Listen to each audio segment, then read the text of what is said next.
bienvenue sur Torah Or. Voilà, on va faire un cours pour Bezat Hashem, que Yaakov Ben Aaron, il a un enfant dès très prochainement et qu'il puisse faire Bezat Hashem la Brit Mila ou la bénédiction sur Sefer Torah au troisième temps avec Mashiach Tzidkenu. Amen. Voilà, donc on va faire un cours sur. Aujourd'hui, c'est un jour tout à fait particulier parce qu'on va faire effectivement un cours aussi sur la paracha, mais c'est le jour de Yud Gimel Tammuz, le 13 Tammuz, qui est le jour de la date de libération du précédent rabbi, le rabbi Yosef Israq. Et comme il a expliqué lui-même, pourquoi Yud Gimel Tammuz, c'est vrai que il a été, sa date d'anniversaire c'est Yud Bet Tammuz, il a été délivré à cette date-là, Yud Bet Tammuz, mais le temps que l'information parvienne à l'endroit où il était exilé, c'est-à-dire à Castroma, c'était Yud Gimel Tammuz. Donc il est sorti Yud Gimel Tammuz, mais il devait être libéré Yud Bet Tammuz, c'est-à-dire le jour de son anniversaire. Et de là, on apprend aussi dans un sens que le Mazal est ouvert, c'est-à-dire que le Mazal, l'influence qu'on a pour toute l'année, est en concentré le jour de notre anniversaire. Et donc, qu'est-ce qui se passe? Le Rabbi va nous dire que le Gimel Tammuz, le 3 Tammuz, on sait très bien que le Rabbi Rehatz, il a été enfermé. Pourquoi? Parce qu'il diffusait la Chassidut, il diffusait la Torah en Russie, et la Russie s'opposait à ce que la Torah soit diffusée. Alors qu'est-ce qui se passait? Il a envoyé des Gaon, des géants dans la Torah, des aides qui avaient une connaissance sur la Torah fabuleuse, vraiment quelque chose qu'on n'a pas aidé, et les envoyait juste pour aller enseigner à un enfant. Et dès qu'ils se faisaient attraper, ils allaient en Sibérie pendant 20 ans, comme ça, dans des prisons, dans un endroit où complètement on était séparés de tout le judaïsme. Et dès que la personne se fait attraper, le rabbi de Yosef Israq, il renvoyait quelqu'un. Alors on a menacé, on savait que c'était lui qui a organisé tout ça. On a dit, si tu continues, on va t'attraper. Et ils sont venus. Et c'était quoi? C'était des juifs. Et même des descendants de Chassidim, qui sont pris au Rabbi Rehatz. Et ils ont voulu le faire plier devant eux. Et qu'est-ce qui s'est passé? On explique, le rabbi il explique que ce miracle est beaucoup plus élevé que le miracle de Yutet Kislev, la date de libération de l'Admor Hazaken, le premier rabbi de Lubavitch, qui a été enfermé en prison aussi. Alors le rabbi Rehatz sur la prison, il va dire qu'il y a quelque chose de positif, parce que tout vient de Dieu, et Dieu c'est la source du bien. Et la chose positive, c'est que dans l'enfermement, on médite, on réfléchit et on débloque des forces. À l'image de l'eau, que quand l'eau elle est dans un barrage, elle va générer de l'électricité. Elle va débloquer des forces qu'elle n'espérait même pas, qui étaient cachées au-dedans d'elle. Pareil, l'enfermement, ça fait débloquer des forces à l'infini comme ça. Et donc c'est pour ça que, dans un sens, on va dire que Dieu nous a mis en Égypte, Mitzrayim qui va nous dire Mitzrayim, les limites, pour pouvoir que dans ces limites, on dévoile un potentiel qui est au-dedans de nous, et qu'on n'avait pas idée qu'il était au-dedans de nous. À l'image de quoi? Du fait que là, on est appelé en exil donc en Égypte, parce que la source de tous les exils, c'est l'Égypte. Donc, dans ces limites-là, Dieu, il veut qu'on dévoile quoi? Quelque chose qu'on n'a pas aidé, c'est quoi? La partie de Dieu qui est en nous. L'infini qui est en nous. Dans cette limite, en vérité, pourquoi il nous a mis en limite? C'est qu'en nous, il y a l'illimité. Et donc, c'est justement dans la limite qu'on va dévoiler notre illimité. Et donc, qu'est-ce qui se passe? Le rabbi l'Admor Hazaken, lui, il a été mis en prison. Pourquoi? Parce qu'il diffusait la Chassidut de façon intellectuelle. Et ça, c'est tout le chidouche, toute la nouveauté que la Chassidut Chabad. On sait très bien que Chabad, ça fait référence à Chochma Bina Da'at, les 3 forces intellectuelles de l'être. On sait très bien qu'il y a 10 forces de l'âme, comme Dieu a écrit le monde avec 10 paroles, les 10 commandements, 10, le chiffre 10. Comme va définir le Sefer Yetzira, Avraham Avinu, 10 c'est pas 9, 10 c'est pas 11. Pourquoi 10? Parce que Dieu l'a voulu comme ça. 10 comme c'est marqué dans le Père Kavot, 10 pour donner 10 fois la récompense et 10 fois la punition pour les réchaim, les mauvais. D'accord. Ce chiffre 10, c'est le chiffre de la Shlemut, la perfection que Dieu il a voulu implanter dans le monde. Et donc dans ces 10, on sait très bien qu'il y a 3 de base. Les 3 de base, c'est quoi? C'est Chochma Binadat, les 3 forces intellectuelles qui font référence au mouvement Chabad. Et pourquoi 3? Parce qu'on dit que c'est les mères. Les mères, c'est elles qui vont enfanter tout l'être. Parce que dans la tête est compris tout l'être. Et on va dire que Da'at, la 3e figure, on va définir c'est quoi Chochma Minadat. Chochma, la première force de l'âme, comme il y a marqué Kulam be Chochma Asita, Dieu, il a tout fait par la Chorma, et que même pour lui, la Chorma, le niveau premier de l'être, c'est une action pour lui, qui est le niveau dernier de l'être. C'est-à-dire quoi? La Chorma, c'est quoi? C'est quand on se pose une question, on a une réponse. Et pourquoi il est marqué Kulam Be Chorma? Il a tout fait par sa sagesse. Parce qu'à chaque fois qu'on se pose une question en tout, et quand on réfléchit, l'être humain ne peut pas rester sans penser, tout le temps, même quand il réfléchit à rien, il y a des pensées, il y a un flux de pensées qui tourne dans son esprit. Ce flux de pensée s'appelle la Chorma. Et c'est quoi, on va dire, ce flux de pensée? C'est le fait que Dieu il a tout fait par ce niveau-là. C'est qu'à chaque instant, Dieu nous envoie des pensées, des pensées, des pensées. Après, à nous de valider quelles sont les bonnes et les mauvaises pensées. Ça, c'est le niveau de Chorma. C'est-à-dire que quand on se pose une question, comment est la mer? On voit la mer dans notre cerveau. Si on a une question qu'on ne connaît pas, qu'est-ce qui va se passer dans une heure? Je ne sais pas. Alors voilà. Donc c'est-à-dire quoi? Ça, c'est la première force de l'être. Ça, c'est Chorma. C'est comme un éclair. Après, il y a la force seconde qui s'appelle Bina. C'est quoi? C'est que comme dans Chorma, c'est comme une graine. Dans cette graine, il y a tout. Cette graine, il faut la dévoiler. Cette graine, elle est au-dessus du temps. Pourquoi? Parce que ça vient de Dieu lui-même. Comme Dieu, il le dit, nous, on est l'arbre des gens, on est son jardin. Comme c'est marqué dans Shirachim. Et c'est le premier Mahamar que le rabbi va reprendre et qui va dire pour devenir le rabbi de notre génération, qui est une continuation d'un Himshar, d'une continuation de Mahamarim que le rabbi Rayatz avait fait juste avant de partir et qui voulait absolument sur son bureau Shabbat avant de partir, qui est le Mahamar Batilegani. Un verset de Shirachirim où il y a marqué là-bas, je suis revenu dans mon jardin. Et donc en vérité, on est appelé le jardin de Dieu. Le jardin, on sait très bien, c'est le Gan Eden, l'endroit où il y avait la Shrina, la présence de Dieu, avec Adam Arishon, l'homme fait à son image, qu'il avait fait de ses mains. Et donc, qu'est-ce qui se passe? Dans ce jardin, l'homme est appelé Etz, l'arbre des champs. Et l'arbre, on sait très bien qu'il provient d'une graine. Cette graine, c'est quoi? Dans la graine, on sait très bien qu'on ne peut pas manger la graine. La graine, c'est un concentré. Dans la graine, quand on va la planter en terre, on ne peut rien faire avec une graine, on la plante en terre, elle va se décomposer, elle va se putrifier. Quand elle va se décomposer, elle va révéler une force énergétique de la terre et ça va engendrer un arbre qui donne des fruits à l'infini. En vérité, cette graine, c'est quoi? C'est Dieu qui vient la planter en terre. La terre, c'est quoi? C'est notre cerveau. Dieu vient mettre une graine. Dans cette graine, il y a tout. Il y a l'arbre qui va donner des fruits à l'infini. Il y a passé, présent et futur. Parce que Dieu, il est passé, présent et futur en un seul instant. Et le fait que, bien sûr, il est passé, présent, futur en un seul instant, c'est qu'il a un rapport avec le temps. C'est ce que le rabbi nous explique. Il vient et nous donne ce niveau-là. Il donne une graine que dedans, il y a tout qui va venir. Et cette graine, il faut l'analyser. Il faut commencer à l'arroser avec de l'eau, avec notre compréhension. Et il faut dévoiler son potentiel. Et donc, petit à petit, ça s'appelle Bina. Bina, on sait très bien que, comme définira le Zohar, Maaseh Aikar, l'essentiel, c'est l'action. Et le Zohar va dire que la vraie action, c'est l'idbonim, la méditation. Pourquoi? C'est parce que Olam Haba, et les sages ils vont dire Olam Haba, le monde futur, qui est Gvar Ba, c'est-à-dire qu'il est déjà venu. L'Olam Haba, c'est quoi? Ça se débloque avec le Bina, avec la compréhension. Et sortir d'Égypte, l'Égypte qui vient du terme Mitzraïm, Mitzarim, les limites, en vérité, c'est sortir des limites de la compréhension, sortir des limites de l'intellect. On est toujours, depuis toutes les générations, on est venu avec une katnut al-mochin, une petitesse d'esprit, qu'on est en exil, qu'on mérite ce qu'on a, que c'est normal et tout ça. Et sortir de ce niveau-là, c'est quoi? C'est atteindre un niveau supérieur qui s'appelle, toujours, il y a deux généralités, il y a Dat et Lyon, la connaissance d'en haut, qui n'a rien d'autre à part Dieu, et non Mivado. Et comme le rabbi définira que si on réfléchit profondément, il n'y a que Dieu et le juif, et si on réfléchit encore plus profondément, il n'y a que Dieu lui-même. Et il y a quoi? Il y a l'autre niveau qui s'appelle Da'at Tarton. Da'at Tarton, c'est la connaissance d'en bas. C'est que moi j'existe, mais Dieu il est néant. Je ne le vois pas. Et donc ces deux niveaux, c'est bien sûr les deux grandes généralités de l'être. Dans ces deux niveaux-là, va se construire tout un être. Et donc qu'est-ce qui se passe? Il faut savoir une chose. Dans ce niveau de Bina, Bina c'est quoi? Il faut quitter cette katut namorine, croire qu'on existe, cette conscience d'exister et que je mérite tout ce qui m'arrive, avec une conscience qui est Galut Amorine, la grandeur d'esprit, c'est que tout est voulu par Dieu, et même la faute d'Adam Arishon a été voulue par Dieu, parce qu'il n'y a rien au dehors de Dieu.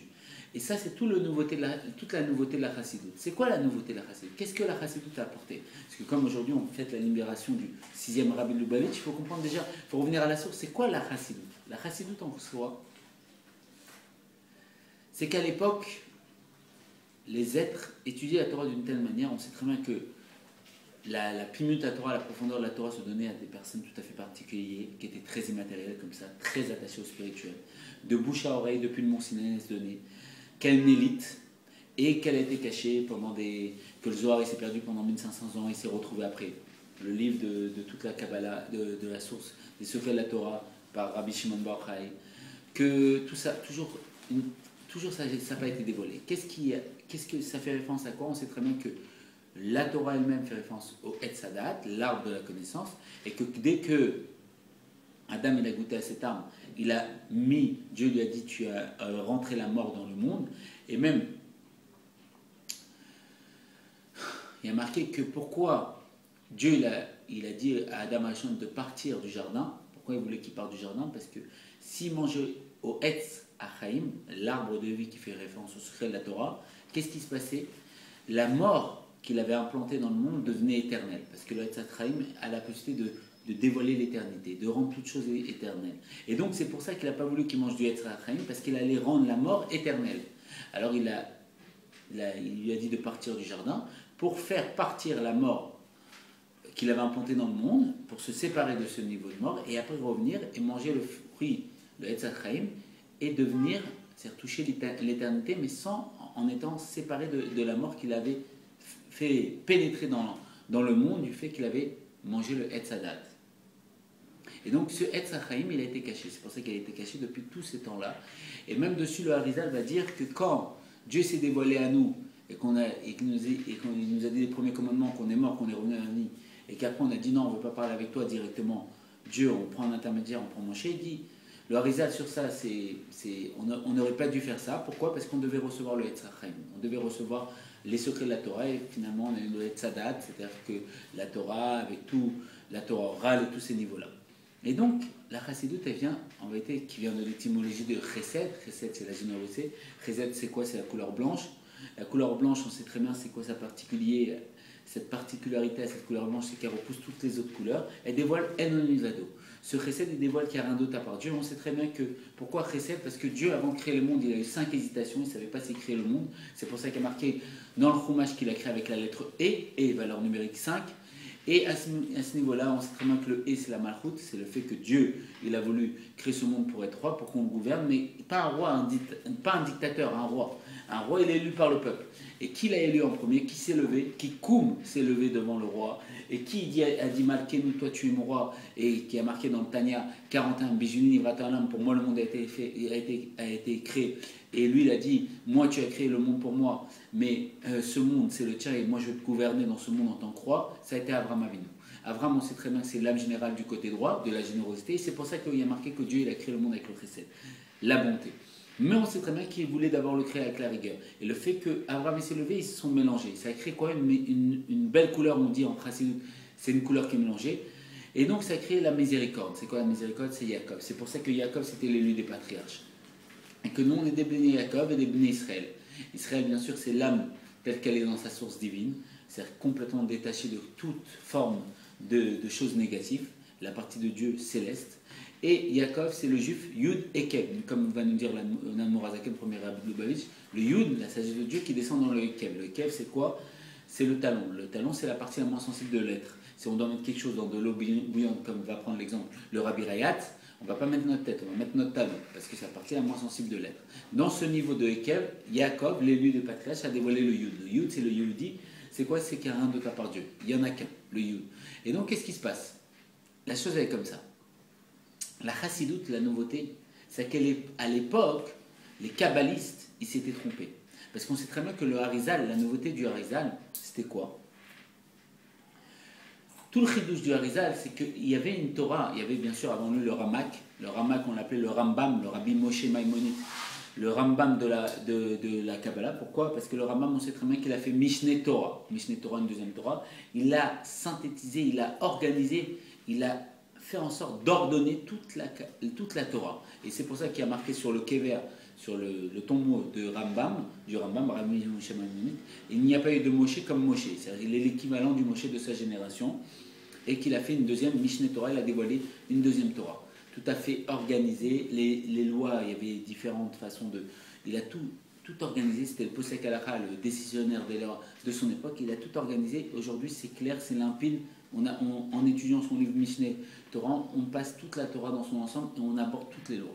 Et ça, c'est on va dire que le Rabbi Lubavitch a donné cette étude quotidienne pour les femmes et pour ceux qui peuvent faire le minimum, c'est le Sefer HaMitzvot, c'est les lois avec une seule ligne en concentré. Il y a un niveau un peu plus haut où il y a cette ligne qui est expliquée. Et pour ceux qui peuvent faire un peu plus Mishneh Torah, ils lisent un Pérec, un chapitre. Ceux qui peuvent faire, et en 3 ans, ils passent tout le Sefer Mishneh Torah. Et ceux qui peuvent faire encore plus, ils font 3 Pérec, 3 chapitres par jour, et ils passent toute la Torah en un an. Et ça, le Rabbi, il a dit, c'était le médicament de notre génération, et que quand on lisait les mots, le Rambam, dans sa comment s'appelle, sa tombe, le Rambam, lui, ça lui faisait bouger ses lèvres, et juste le fait de faire ça, c'était extraordinaire. Et donc, il y a Rabbi Moshe Cordovero, qui a été appelé le Rambam de la Kabbalah. Lui, il a tout organisé la Kabbalah, il nous a structuré toutes les notions. Et le Harizal, il est venu, il a rapporté une nouveauté, c'est qu'il a organisé toutes les structures de compréhension de la Kabbalah, parce qu'on sait très bien que dans le Etzraïm, on ouvre une page du Etzraïm, on nous explique des choses, on tourne la page, on nous explique complètement l'inverse de ce qu'on nous avait expliqué auparavant. Et les kabbalistes sont entrés dans une incompréhension très problématique. Comment c'est possible? C'est marqué ça et c'est marqué complètement l'inverse après. Et donc, en vérité, ce qui se passe, c'est qu'ils ont expliqué, les kabbalistes, par rapport à ça, c'est que ça ne parle pas des mêmes niveaux. C'est une chute de niveau, c'est une descente de niveau, ça ne parle pas des mêmes endroits.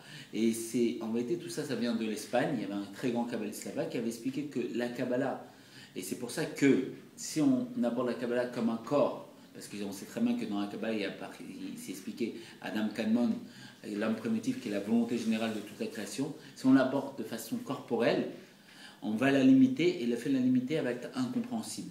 Et ce kabbaliste d'Espagne, il avait expliqué qu'il fallait faire en sorte de quoi? De l'expliquer par rapport à l'âme. Pourquoi? Parce que l'âme, c'est une partie du jeu, c'est une partie limitée. Expliquer la Kabbalah de façon limitée, ça va tout débloquer.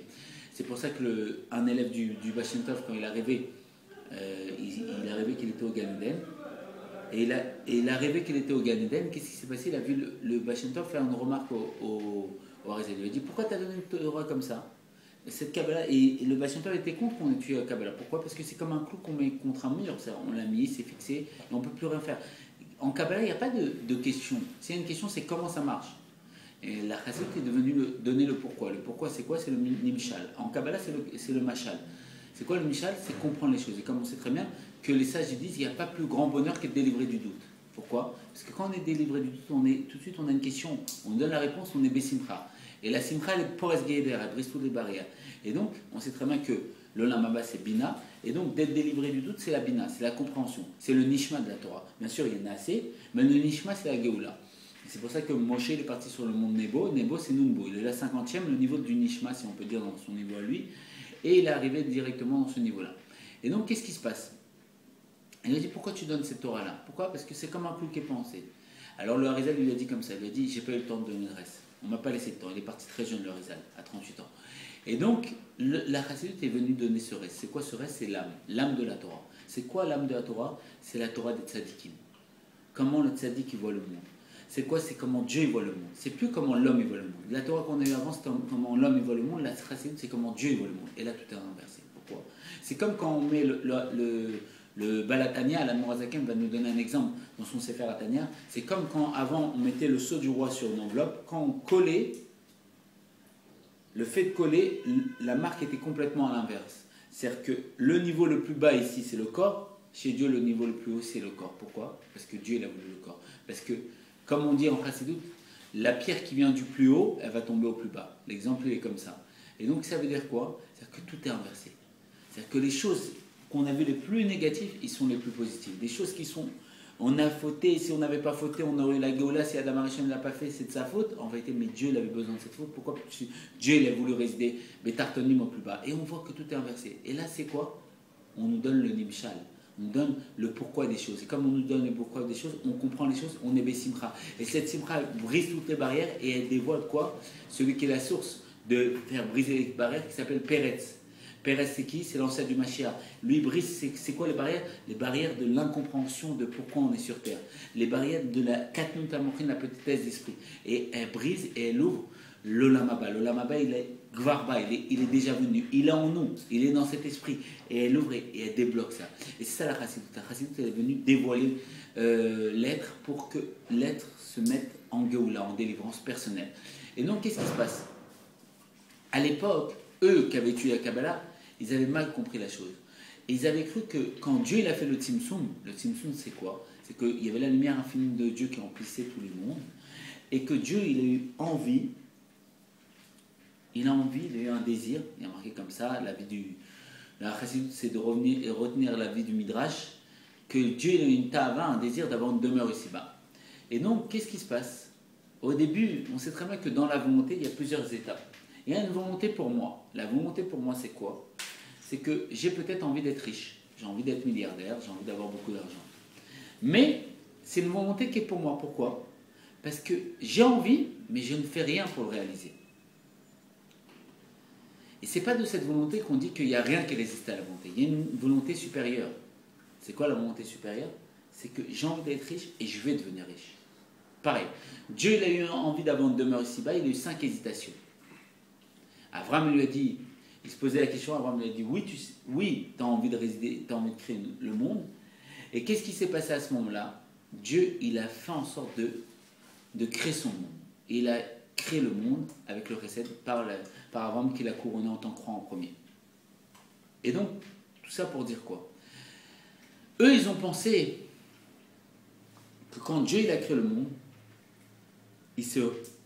que Dieu nous en préserve, il s'est retiré du monde. Qu'il a créé le monde, et le monde, comme un potier qui fait une sculpture, que la sculpture est complètement indépendante du potier. Mais ils ont cru que Dieu était un homme. Ils ont limité Dieu, que Dieu nous en préserve. Et c'est pour ça que la chassidut est venue. Eux, ils pensaient que si un goy, l'exemple il est comme ça, du Baal Shem Tov, et que la Nourazaken explique dans son enseignement, si un goy vient nous embêter pendant notre prière, c'est les 3 forces du mal qui viennent nous embêter. Et le Baal Shem Tov, il a dit non, c'est pas ça. Il a dit, c'est Dieu, parce que Dieu donne la vitalité de toute chose, et la Nourazaken il ramène. C'est marqué dans le Zohar qu'il emplit de tous les mondes, même à l'école, qu'il entoure tous les mondes, et qu'il n'y a aucun endroit qui est vide de lui. Donc même lui, le goy qui vient te voir, c'est Dieu qui fait en sorte de lui donner la vie. Et donc s'il lui donne la vie, et on va voir comment tout ça c'est un rapport avec Balak, la paracha Balak, si lui donne la vie à ce goy, c'est que c'est lui qui veut qu'il se comporte comme ça. Comment il se comporte? Qu'un goy vient me déranger dans la prière. Eux, ceux qui avaient mal interprété le Tzimtzum, le fait que Dieu s'est voilé pour faire une place pour que le monde puisse exister, vu qu'il n'y avait que lui avant, il n'y avait rien d'autre à part lui. Ils ont cru que le fait qu'il s'est voilé s'est retiré. Et c'était l'erreur. Et que maintenant, les forces humaines, ils avaient une emprise.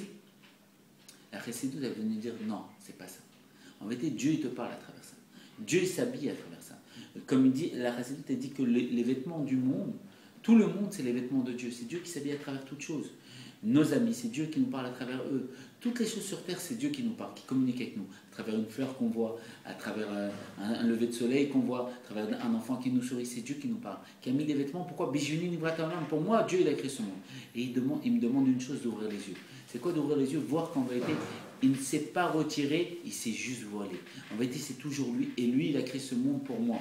Et c'est ça. Et c'est pour ça que le Baal Shem Tov va dire qu'en vérité, que quand un non-juif vient nous embêter, c'est que Dieu, à travers ce non-juif, il veut révéler plus de ferveur dans notre prière, parce que si on arrive à être embêté dans la prière, c'est qu'on prie pas assez bien. On n'est pas assez attaché à Dieu. Pourquoi? Parce que Korban, la prière est venue remplacer les Korbanot, c'est du Lachon Kirouv, c'est un rapprochement, que si on se rapproche à Dieu, il n'y a rien qui peut nous déranger. Pourquoi? Parce que quand on se rapproche à Dieu, on prend conscience qu'il y a énormément il y a rien d'autre à part Dieu.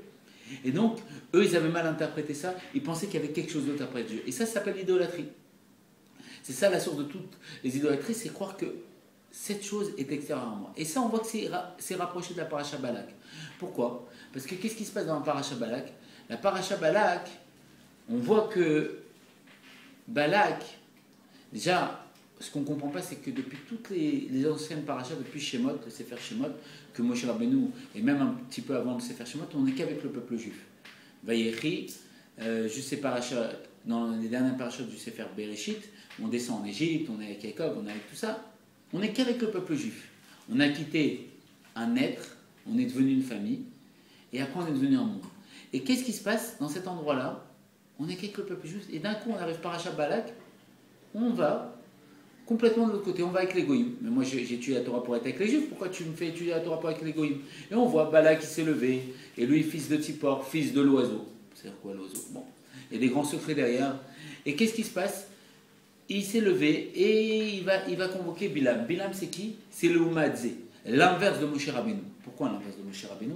Parce que le Rashi ramène que si ils n'avaient pas eu de prophète comme Moshe Rabbeinu, ils auraient dit, quand Mashiach serait venu, mais Dieu, si tu nous avais donné quelqu'un comme Moshe Rabbeinu, on aurait fait autant que les Juifs.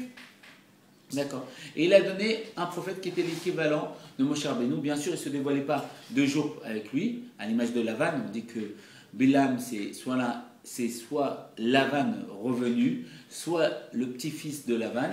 Et Lavan, c'était celui qui avait trompé Jacob. Et donc, qu'est-ce qui se passe? Lui aussi, Dieu, il apparaissait à Lavan dans la nuit, dans le rêve, et à Bilam aussi. Et Bilam, il connaissait quelque chose que Moshe ne connaissait pas. Alors, j'ai posé la question, comment c'est possible? Qu'est-ce qu'il connaissait? Il connaissait le moment où Dieu se mettait en colère. Et quand il se mettait en colère, il disait ses malédictions, et Dieu, automatiquement, il les réalisait. Alors, comment c'est possible que Moshe ne connaisse pas ça? Quoi, Bilam, c'est quelque chose que Moshe... C'est pas, c'est son opposé, c'est son contraire dans la Touma. Et quoi, il connaît quelque chose de plus que Moshe? Alors, ça, j'ai expliqué que c'est pas qu'il connaissait... C'est-à-dire qu'il connaissait bien sûr ce que Moshe, ça il ne savait pas, mais en vérité, Moshe, il ne voulait même pas savoir. Tout le travail de Moshe, c'est pas savoir quand Dieu il est énervé. Il ne veut même pas savoir quand c'est. Parce que son travail, c'est de défendre le peuple juif. C'est savoir quand il est de bonne humeur, pour pouvoir faire en sorte de pardonner le peuple juif. Donc c'est pas c'est sûr qu'il ne savait pas, mais c'est qu'il ne voulait même pas savoir. Et donc qu'est-ce qui se passe? On voit les goïms, on voit ce monde, et cette paracha vient nous enseigner que quoi? Fais attention comment les gens t'observent. La Torah, bien sûr, elle est une Israël éternelle, elle vient du terme Ora. Ora, c'est un enseignement, elle vient nous enseigner. Fais attention comment les gens te regardent. Fais attention dans ton comportement, n'oublie pas que tu n'es pas tout seul. La Torah commence par un bête, bête c'est 2. T'es 2, fais attention. Tu es avec Dieu qui est habillé dans la nature du monde et qui t'observe et qui veut que tu l'honores.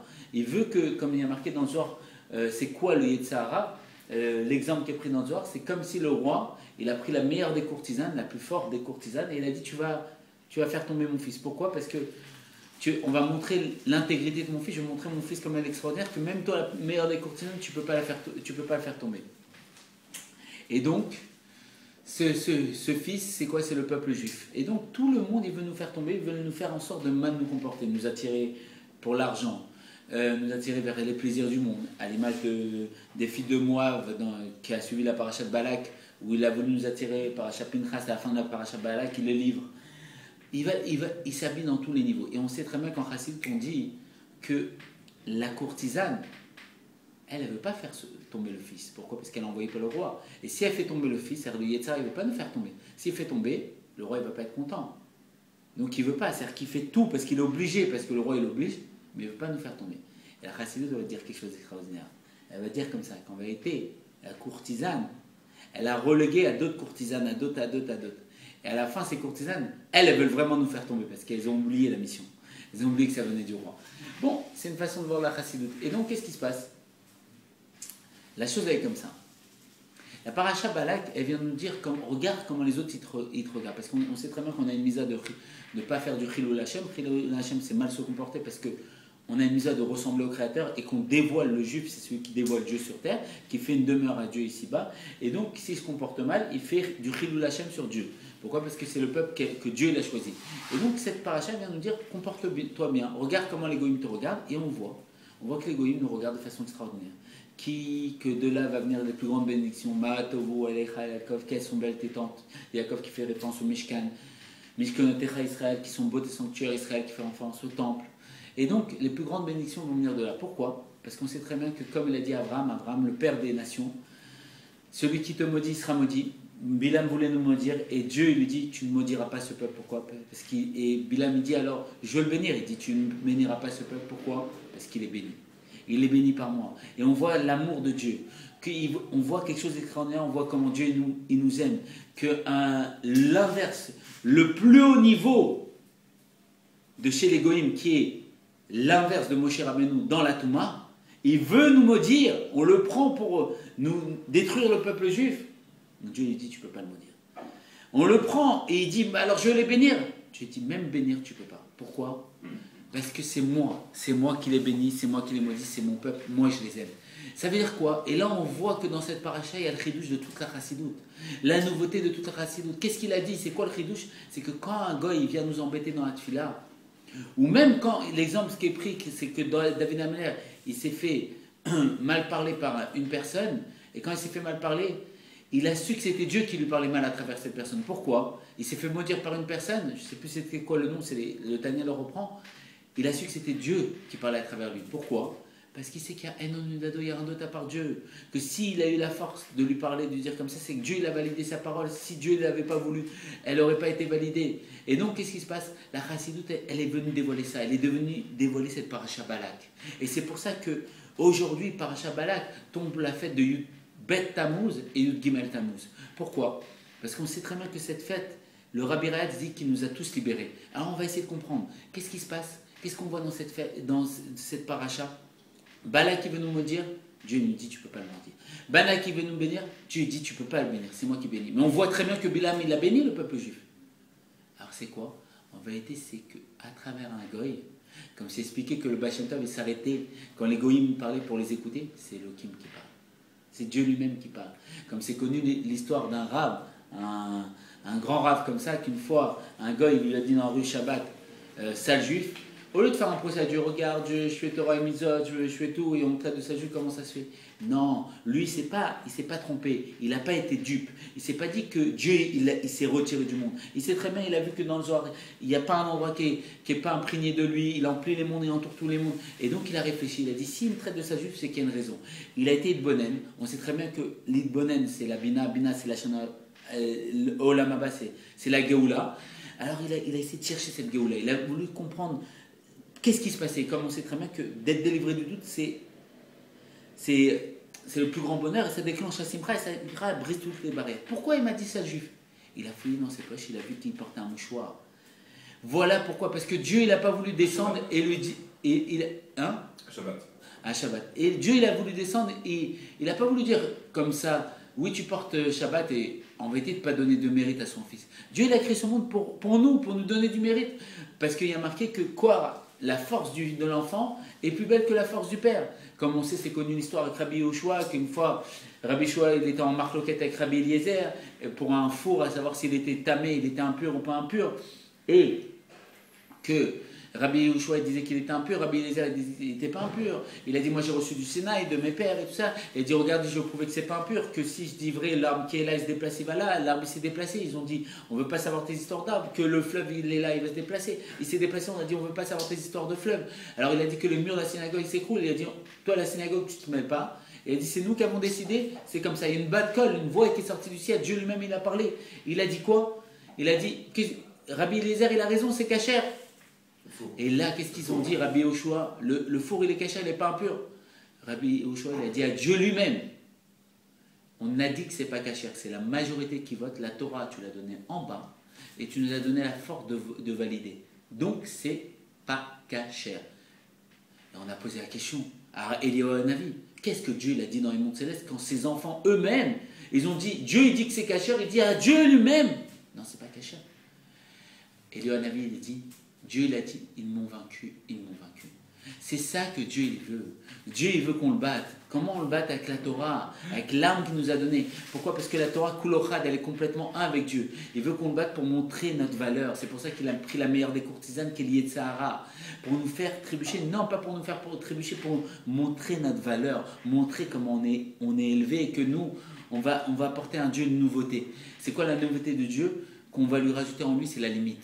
C'est l'imperfection, parce que Dieu il était parfait et l'imperfection il l'a pas. C'est quoi? C'est le fait qu'on va rajouter à Dieu ce monde, que Dieu il a voulu faire ce monde pour nous donner en vérité une place, pour nous donner un mérite. Et donc tout le monde c'est ça, c'est nous donner un mérite. Et donc ces goïms, ils viennent pour nous maudire, et Bilam il vient pour nous maudire et il nous bénit. Et il vient de là les plus grandes bénédictions.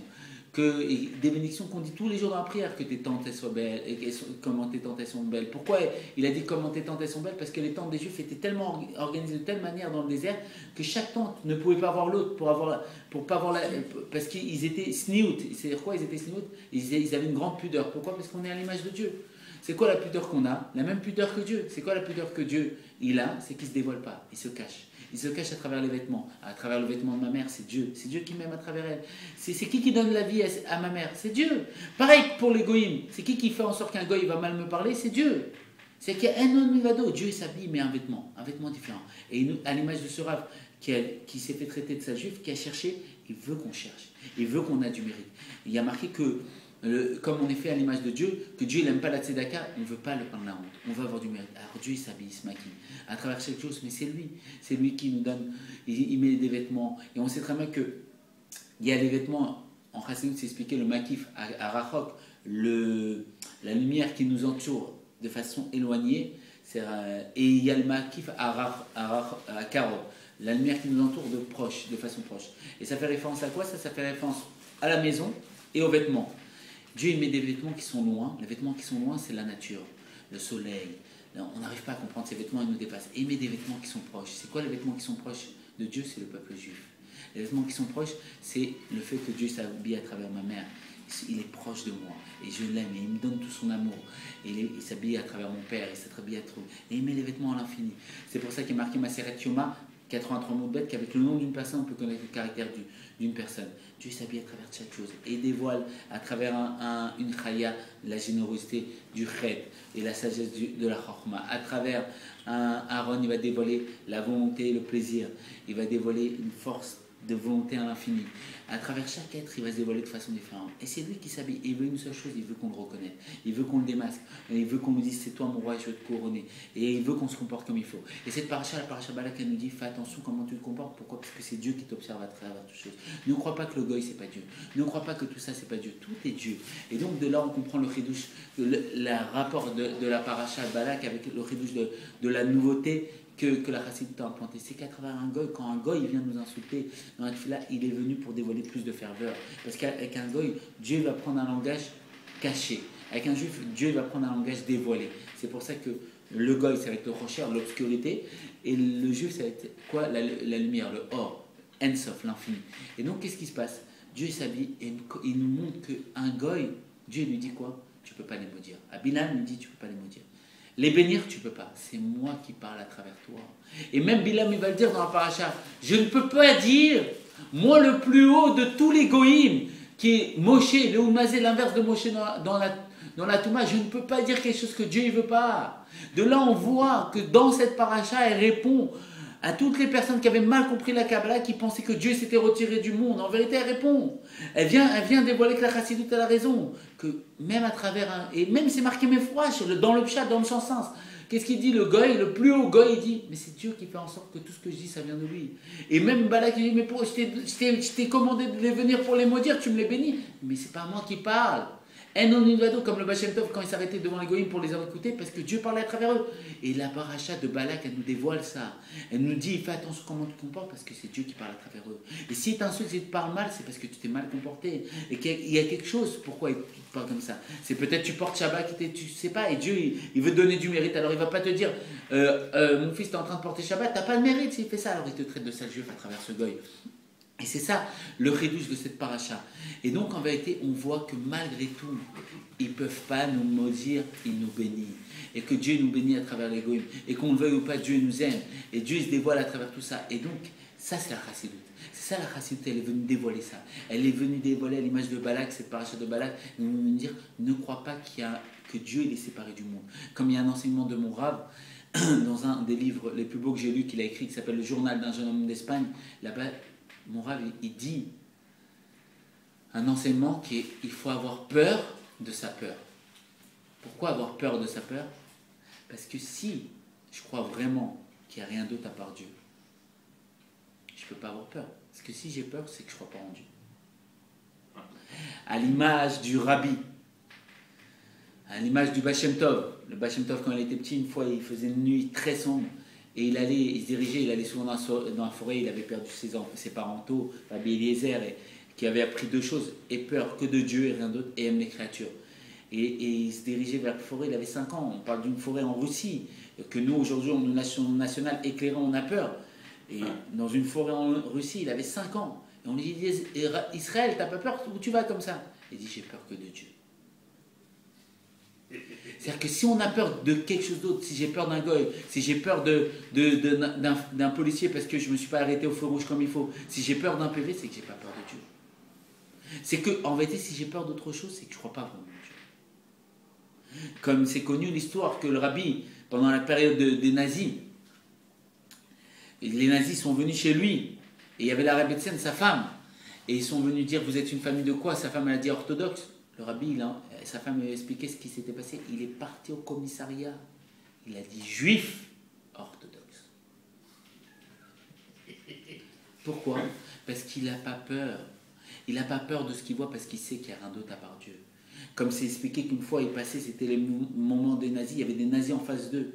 Sa femme, elle a dit, est-ce qu'on traverse? On traverse pour les éviter. Le rabbi dit, on passe, on avance. Comme c'est connu l'histoire que le rabbi, pendant la période, c'était la fête de Sukkot, il a demandé à un rab, est-ce qu'il fallait acheter le hidour, l'embellissement de la misa, c'est de prendre un étrog de calab, est-ce que je peux aller acheter un étrog de calab? Le rab, il lui dit, mais à Paris, il lui dit, mais Misirut Nefesh, un sacrifice de soi pour un hidour? Non. Il a vu le rabbi une semaine ou 2 semaines après avec un étrog de calab. Il a dit, mais comment vous ne m'avez pas écouté? Il y a marqué dans la Torah, il a dit, le rabbi, qu'il faut demander à un rab. Il a fait Misirut Nefesh pour un étrog. Pourquoi? Parce qu'il n'a pas peur. Il a peur que de Dieu. Il sait qu'il y a Enon Unvado Kipshuto. À l'image de cette histoire extraordinaire de Ish Gamzu, le maître de Rabbi Akiva, qu'une fois on lui avait dit, il y avait un grand roi à Rome, là-bas il me semble, et le peuple juif, pour apaiser, pour adoucir le roi, il lui avait donné une mallette remplie de diamants et d'or et de bijoux comme ça. Ils l'ont donné à Ish Gamzu, il devait la porter au roi. Il est parti, il a dormi dans une auberge. L'aubergiste, il a pris cette valise, il l'a vidée, il a mis le sable de chez lui. Il est arrivé, Ish Gamzu là-bas. Il a vu qu'il y avait le sable. Quand il a vu qu'il y avait le sable, il sait qu'en vérité, ce n'est pas le goy. Il savait très bien que c'était le goy. Il sait que ce n'est pas le goy qui a inversé les diamants contre le sable. Il sait que c'est Dieu, à travers le goy, qui est venu tester son fils. Et que lui, il était tellement dans un niveau élevé, Ish Gamzu, qu'il pouvait arriver à ce niveau-là. Il a pris, il a dit d'accord, j'accepte le test Dieu. Il est parti avec le sable pour dévoiler qu'il avait peur de rien d'autre à part Dieu, parce qu'il savait que derrière toute chose, à travers ce goy, c'est Dieu qui se dévoilait. Il va devant le roi aimé, et il monte la valise. Le roi, il voit le sable, il dit, je vais te tuer, c'est un affront que tu me fais. Et Ish Gamzu dit, c'est ça qui est bien. Le roi, il dit, non, tu sais quoi, je vais tuer tout le peuple juif. Et Ish Gamzu, il dit quoi? C'est ça qui est bien. Parce que Ish Gamzu, il sait que c'est pas le roi qui parle, c'est Dieu qui parle à travers lui. Il n'a pas peur du roi, il a peur de Dieu. S'il a peur du roi, c'est qu'il ne croit pas en Dieu. Et lui, il croyait en Dieu pour de vrai. Ça s'appelle Shtuk des Doucha, la folie pour la Doucha. C'est le niveau le plus haut. C'est que je ne crois pas ce que je vois, je crois les yeux de mon intellect, ce que j'ai compris. Comme il dit le rabbi, il ne faut pas croire, quand on voit quelque chose se passer dans le monde, il ne faut pas voir avec la mitzvah du monde, avec ce que je vois de mes yeux. Parce qu'il y a marqué, on était comme les endormis. Il faut voir avec comment la Torah dit. Si la Torah dit que ça marche comme ça, il faut voir comme la Torah. La Torah dit qu'il y a Enon Vado, tu vois avec la Torah ce qu'il a fait Ish Gamzu. Qu'est-ce qui s'est passé? À ce moment-là, les cieux, ils ont tremblé. Ils ont dit, Dieu, tu ne peux pas laisser comme ça. Et lui, un avis, il est descendu en tant que conseiller du roi. Et il a dit, mais au roi, il n'est pas en train de se moquer de vous. C'est le sable magique qu'Abraham Avinu il avait, et quand il a gagné la guerre contre les 31 rois. Et donc, à ce moment-là, le roi, il était en guerre contre un autre peuple et il n'arrivait pas à gagner. Il a utilisé le sable, il a gagné. Non seulement il n'a pas tué Ish Gamzu, non seulement il n'a pas tué tout le peuple juif, et il lui a donné à lui une mallette remplie de diamants.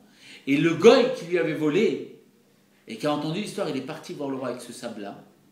Il a dit, voilà, roi, je vous donne le même sable, il venait de chez moi, et il a été tué. Pour nous dire quoi? Pour nous dire qu'il faut avoir peur que de Dieu. Et si on a peur de quelqu'un, un goy, un policier, n'importe quoi dans le monde, c'est qu'on ne croit pas vraiment en Dieu. Et c'est ça qu'elle est venue dévoiler, cette paracha. Si on avait eu peur de Bilam et de Balak, c'est qu'on ne croit pas en Dieu. Pourquoi? Et la paracha nous dit, et la paracha dévoile la chassidoute. C'est pas Bilam. Bilam, il dit lui-même, moi le plus haut niveau des goy, moi le Moshe des goy, je ne peux pas dire quelque chose que Dieu ne veut pas que je dise. Je ne peux pas les maudire et je ne peux pas les bénir. Pourquoi? Parce que je suis qu'un vêtement de Dieu et Dieu se dévoile à travers moi et c'est Dieu qui parle à travers moi. Et c'est ça qu'elle est dévoilée. Elle est venue dévoiler cette paracha de Balak. Fais attention comment tu te comportes. Pourquoi? Parce que c'est Dieu qui t'observe à travers plusieurs personnes, plusieurs vêtements différents. À l'image qu'on peut mettre tous les jours des vêtements différents. Et en fonction des vêtements, on va nous cataloguer de façon différente. Si je suis habillé en roi, on va croire que je suis le roi. Si je suis habillé en président, on va croire que je suis le président. Si je suis habillé en quelqu'un qui fait le ménage, on va croire que je fais le ménage. C'est pareil, Dieu il s'habille. Il s'habille à travers les goyim et nous teste. Et nous teste. Et nous teste. Pour nous montrer, pour voir, pour dévoiler pour nous donner du mérite. Pour dévoiler que le Fils, il est plus haut que le Père. Pour nous donner, et c'est pour ça qu'il a fait tout ce monde, pour s'habiller et nous tester, pour nous donner encore plus de mérite. Et depuis toutes les générations et tout, il passait. Et la Chassidut est venue dévoiler ça. Et on voit qu'en vérité, pourquoi les personnes des Kabbalistes, ils se sont trompés, ils ont cru que Dieu s'est retiré du monde. Dans la paracha Balak, mais fourrage, dans le Pshat, c'est marqué que Dieu, c'est lui qui parle à travers les goïms et à travers le plus haut des goïms. La tête, le Moshe Rabbeinu des goïms, comme on sait très bien que Moshe Rabbeinu, c'est le Rabbi, c'est les Rosh Tavot, les premières lettres de Rosh Bnei Israël, la tête du peuple juif. C'est quoi? C'est l'âme générale de tout le peuple juif. Et quand lui, il y a tout le peuple juif, pareil. La tête des goïms, le Moshe Rabbeinu des goïms, Bailam, il dit je ne peux pas parler si ce n'est pas Dieu. Je ne peux pas dire quelque chose qui n'est pas de Dieu. C'est à quoi? Tout est Dieu.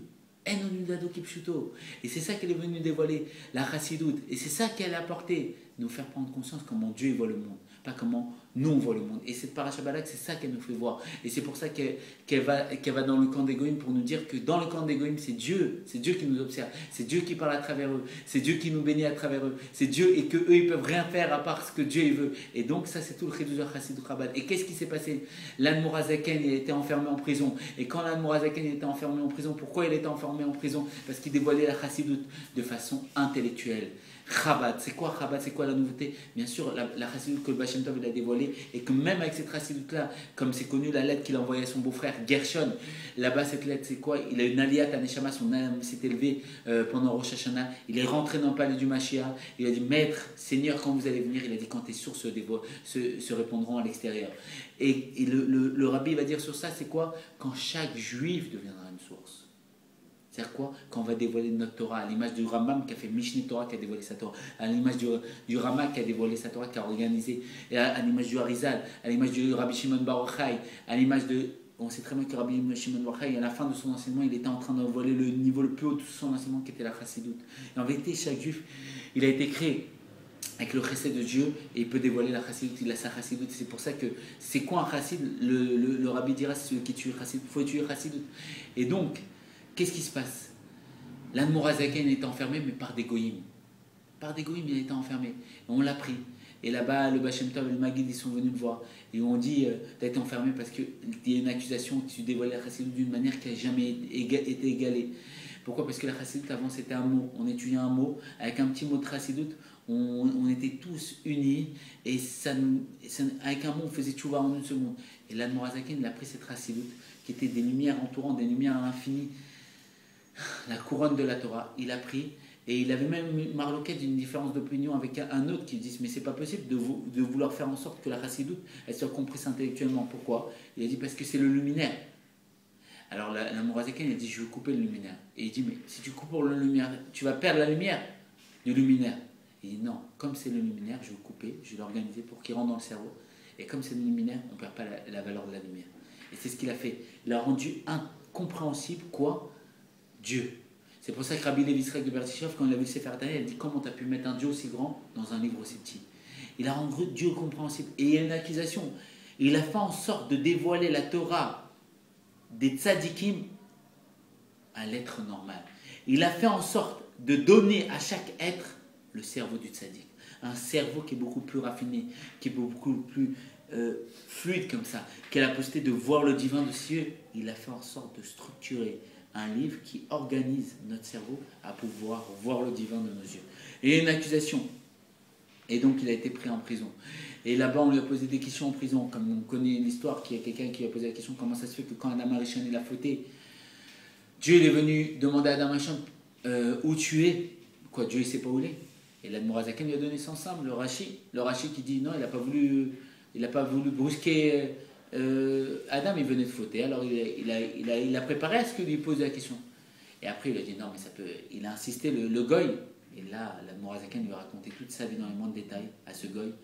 Il a dit, mais Dieu, en vérité, il dit, Ayeka, où t'en es maintenant que tu as fauté? À chaque instant, il y a une bad call, il y a une voix du ciel qui pose la question, où t'en es? Il nous pose la question, où t'en es? Et il a dit à ce goy aussi, où t'en es? Et on sait très bien que les 53 jours qu'il a été enfermé, il fait référence au 53 Perek, chapitre du Tanya. Et quand il a été libéré, il a dit qu'il était 3 heures, il s'est trompé, il est arrivé chez Nagen, un opposant à la Chassidut, il a dit que les 3 heures chez l'opposant à la Chassidut étaient plus dures que les 53 jours de prison. Pourquoi? Parce que, comme va dire le Tzemar Tzedek et le Rabbi Rachab, que l'Admorazaken c'était quelqu'un de plimi, quelqu'un de profond. Que pour lui, ce qui existait, c'est ce qu'il y avait à l'intérieur. L'extérieur ne le touchait pas. Il ne voyait pas les vêtements, il connaissait la vérité, la vraie mitzvot qui était la Torah. Donc d'être en prison, ça ne changeait pas en vérité à lui. Comme c'est connu que le tsar, il s'est déguisé pour aller l'observer, et quand il est arrivé, il a dit Majesté. Il a dit, mais le tsar, comment vous dites Majesté? Vous méritez la mort de vous tromper. Tout ça. Il dit, je sais que vous êtes un Majesté. Pourquoi? Parce que j'ai ressenti la même crainte qu'on ressent devant la royauté céleste, parce que là, Dieu il a fait en sorte que la royauté terrestre soit l'image de la royauté céleste. Et le tsar, il lui a posé la question, pourquoi vous allez être fini? Il était complètement dans une salle complètement dans le noir, sans lumière, sans fenêtre, sans quoi que ce soit. Il me dit, pourquoi vous mettez de film? Il dit, parce que c'est le jour. Il dit, comment vous savez? Il disait, parce que chaque heure, il y a le nom Yud Kevavke, les lettres permutent et ça fait une heure différente. Il voyait le divin de ses yeux. Comme c'est expliqué que quand son petit-fils était avec lui, petit, le Tzemar Tzedek, il me dit, qu'est-ce que tu vois? Le Tzemar Tzedek, il a dit une poutre. Et moi, je vois les noms de Dieu qui recréent la poutre à chaque instant. Une fois, Rabbi Nachman de Breslev, il était avec son pain comme ça. Il allait faire motzi, il avait un couteau, il bougeait dans tous les sens. Les élèves, ils ont eu peur avec le couteau. Ils l'ont pris la main, ils l'ont mis sur le pain. Il a coupé, il a fait un motzi. On demandait à ses élèves, pourquoi vous avez fait ça avec le couteau? C'était dangereux. Il dit, parce que je voyais plus le pain, je voyais que des noms de Dieu. Qu'est-ce qu'il a fait là, le Mourazaken? Il a fait en sorte que ce niveau-là, le cerveau du tzaddik est beaucoup plus raffiné, qui voit que Dieu, qui voit pas les vêtements, qui voit pas le vêtement, qui voit le corps, l'âme de Dieu, qui voit pas l'image. Parce que quand on écrit un mot, disons, on écrit Even, la pierre, on voit une pierre. Pourquoi il y a une pierre? Pourquoi une pierre apparaît? C'est comme l'ordinateur. Dans un ordinateur, qu'est-ce qu'il dit vraiment? Est-ce que c'est l'image qu'on voit, l'image Google, ou les codes binaires derrière? On sait très bien que les codes binaires, c'est la source de l'image. Et donc, s'il y a marqué Even, quand Dieu prononce Even, la pierre, elle apparaît. Le rabbi, les tzadikim, ils ne voient pas la pierre.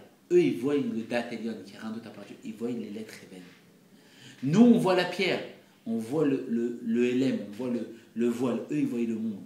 Ils voient la Torah, ils voient vraiment la source profonde. Qu'est-ce qu'il a fait l'Admorazaken? C'est quoi le chidouche, la nouveauté de la Chassidut Chabad? C'est qu'il nous a donné de voir comme lui.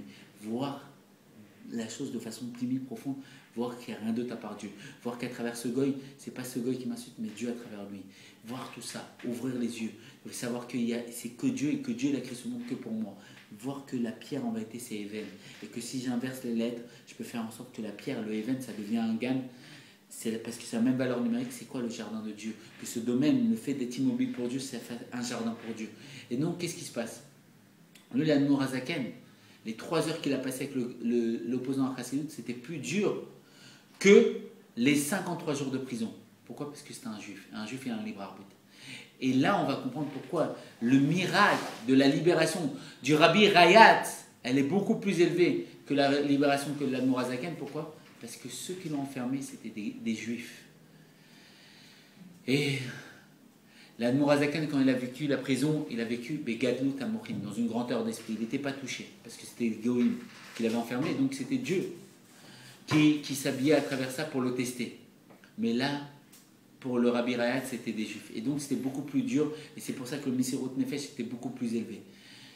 Et donc, comme on sait très bien, qu'est-ce qui s'est passé? Le Rabbi Rayat, là-bas, il a vécu l'enfermement pour tout le peuple juif. Et il dit que quand il a été libéré, tout le peuple juif, comme lui, c'est Nam Kolelet, en lui, il comprend tout le peuple juif, tous les juifs ont été libérés de cet enfermement. Qu'est-ce qui s'est passé? Quand il est arrivé, ils l'ont attrapé, ils l'ont emmené là-bas. Et quand il est arrivé, on va montrer son comportement. Il est arrivé dans la salle. Et quand il est arrivé là-bas, il a dit, c'est la première fois que je rentre dans une salle et qu'on ne se lève pas devant moi. Et les gens lui ont dit, mais attends, tu sais où tu es là? Tu sais pourquoi tu es arrivé ici? Il dit, oui, je suis dans un endroit ici où on ne peut pas mettre de mezuzah comme une porcherie. Et ils ont voulu lui enlever son talit katan. Il a frappé sur la table, il a dit, je vais bien voir celui qui va oser de m'enlever mon talit katan. Et il s'est expliqué qu'il était comme ça. Il a dévoilé la force du juif. Il a dit, ils n'existent pas. De dévoiler, de donner la possibilité à chaque juif de prendre conscience que rien n'existe à part Dieu. Et il s'est attaché au misot. Et pour que nous, il nous donne la force de s'attacher au misot. Et pourquoi? Comment ça se fait qu'il vivait comme ça, au lieu de vivre comme l'Admorazaken? La chose, parce que c'est ceux qui l'ont agressé et ceux qui l'avaient enfermé, c'était des juifs. Et c'est quoi en réalité le juif? C'est Dieu habillé dans la nature, c'est quoi? C'est qu'on sait très bien que le Rabbi Marash, son grand-père, c'est connu que quand il faisait des yéchidut, il recevait des juifs personnellement pour les aider dans leurs problèmes, il changeait beaucoup de fois de vêtements, 3-4 fois, parce qu'il transpirait énormément. Une fois, son mélamède, celui qui lui donnait les vêtements, il dit, mais comment ça se fait? Comment vous changez autant de fois? Il a dit, parce que quand quelqu'un vient me voir, il faut que je me sépare, à l'image de Dieu, comment il a créé le monde, je me sépare de ma compréhension. Je rentre dans les problèmes de la personne, j'imagine ses problèmes, je réfléchis comme lui, pour ressentir ses problèmes et pour trouver la solution à ses problèmes. Pareil, un rabbi, c'est Rosh Israël, la tête du peuple juif.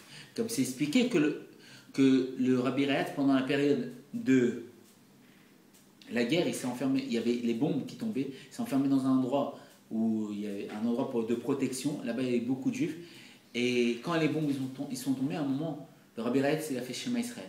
Le rabbi nous ramène cet exemple. Et quand il a fait Shema Israël, tous les juifs qui étaient là, religieux ou pas religieux, ils ont fait Shema Israël. Pourquoi? Parce que quand l'âme générale du peuple juif, le Moshe du peuple juif, le Rosh, la tête du peuple juif, a dit Shema Israël, elle influence tous les autres à faire Shema Israël.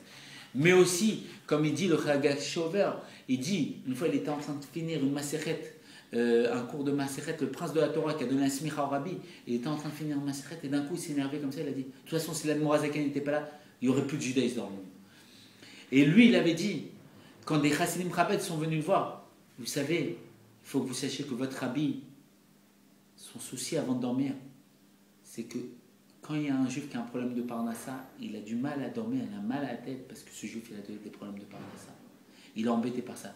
Et le Rabbi Rayat, quand il est parti en prison, on sait très bien qu'il entendait des juifs se faire frapper là-bas en prison, et après il entendait un coup de pistolet et le silence. Donc il ressentait la souffrance, il se séparait de ses vêtements pour ressentir la souffrance comme le juif la vivait là-bas quand ils étaient enfermés.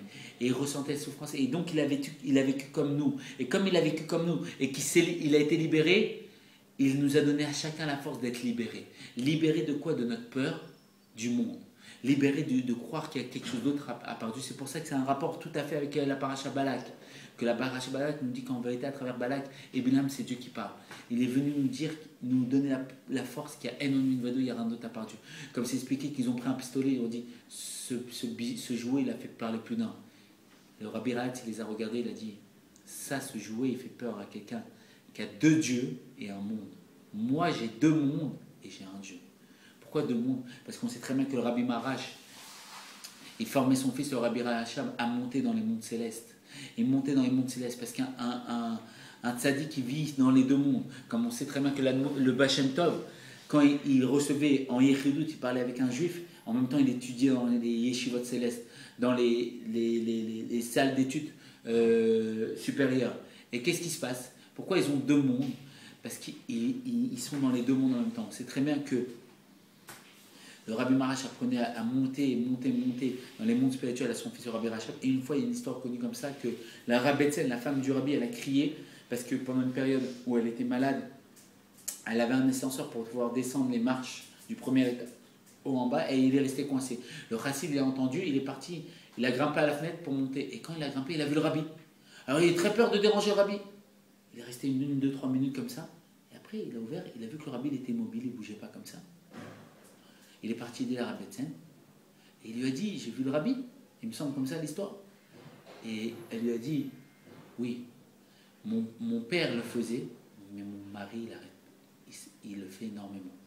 C'est à quoi le Rabbi quittait son corps et montait dans les mondes spirituels. Et donc il a 2 mondes et un Dieu. Mais nous des fois on a 2 dieux, c'est quoi 2 dieux et un monde? Non, on a 2 dieux et un monde.